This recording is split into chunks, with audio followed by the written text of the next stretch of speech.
Let's try to consider this question which came in 2018 internal paper.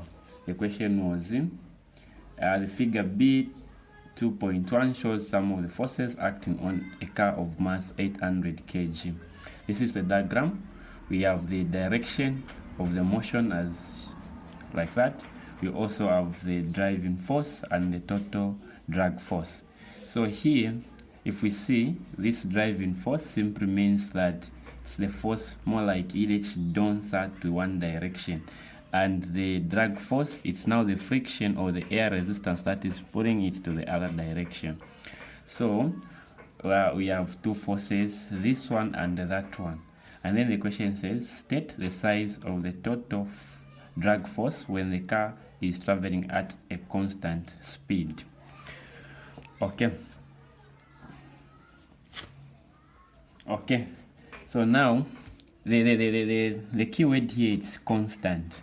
Why? If we say constant, it is something which is moving with just the same speed. So if you are, for example, you can maybe be fighting with a person, tag of muledonsa abajo kubaledonsa, if abajo kunga baledonsa with 50 and abaledonsa with maybe 50 Newton, we cannot go anywhere. Shift. So this is the meaning of the constant, meaning that this car was just having the constant speed, which means that this driving force was equal to the dragging force. So for this A, we'll just say it is 2000 Newton. Why? Because the driving force was equal to the dragging force. Question B says, if the driving force is increased to 3200 Newton. Now, let's take for instance, this is the driving force which is now increased to 3200 Newton, meaning that the drag force will still now remain at 2000 Newton. So we want now to find the F net or the resultant force between the two. Not the arrows, this arrow is pointing like that, the other one is like that. So if we want now to find the resultant force, we find the difference between this and this, so that we get now the resultant force. So we do it like this. We say this is our B, Roman numeral number 1. So we say F net would be equal to the driving force.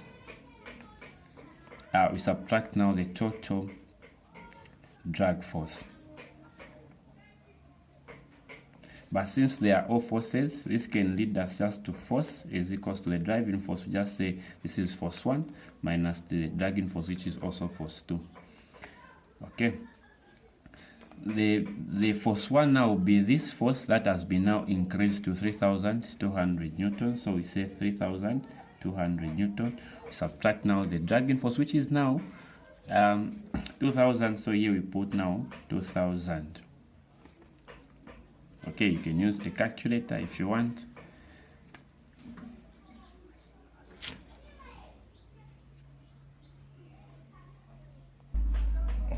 Okay, so here, since in physics we allow calculators in as much as the numbers are small to avoid mistakes, so just type there 3200, sorry, we have 3200 minus 2000, which gives us 1200 Newton. So here now we say this will be equal to 1200 Newton. That's now the resultant force. We have the next one, which has said that Roman numeral number 2, which says calculate the initial acceleration for the car. When we have been told to calculate the acceleration of the car, we need to understand that there are some forces that are involved. So we'll say it is the force, which was the resultant force, will be equivalent to the mass multiplied by the acceleration. Here the mass should be in kg, the acceleration should be in meters per second squared. Here the force should be in what? In Newton. Okay, so we say the force is equals to the m and that.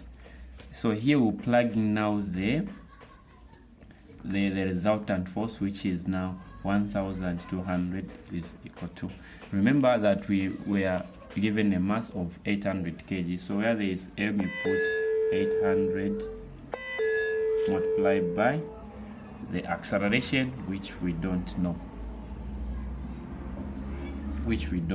So this will come just like this. 200 is equals to 800 multiplied by acceleration. We have 800 like that. We divide that by 800. Even there we do it like that.